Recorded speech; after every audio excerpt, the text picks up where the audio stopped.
नमस्कार, मी ॲडव्होकेट गायत्री धामणसकर.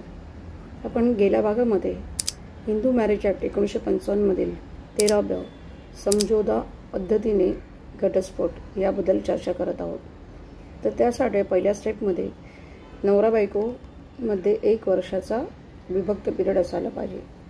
दुसऱ्या याच्यामध्ये त्यांचे एक सामूहिक कन्सेंट टर्म बनवण्यात यावेत.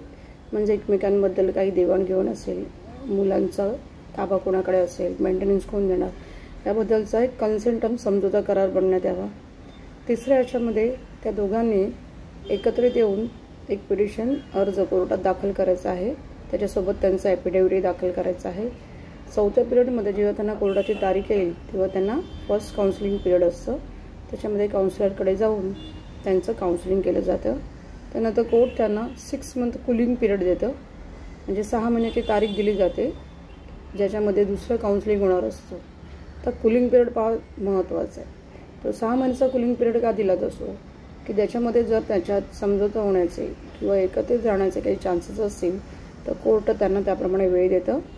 आणि त्याच्यानंतर 6 महिन्याने पुन्हा त्या तारखेला येऊन 6 महिन्याच्या नंतरच्या येऊन त्यांचं शेवटच्या टप्प्यामध्ये कोर्टासमोर पुन्हा काउन्सिलिंग होतं, समुपदेशक होतं आणि त्यानंतर तो रिपोर्ट येतो आणि शेवटचा जो निर्णय असतो कोर्टाचा अंतिम निर्णय म्युच्युअल डिवोर्स जे त्यांनी अर्ज केलेला असतो त्याला मान्यता कोर्ट देतं आणि अशा प्रकारे घटस्फोटाचा हुकूम मंजूर होतो. चल ठीक आहे, आता पुढील भागात अजून एखादा मुद्दा घेऊन आपण पुन्हा एकदा भेटू. तोपर्यंत धन्यवाद.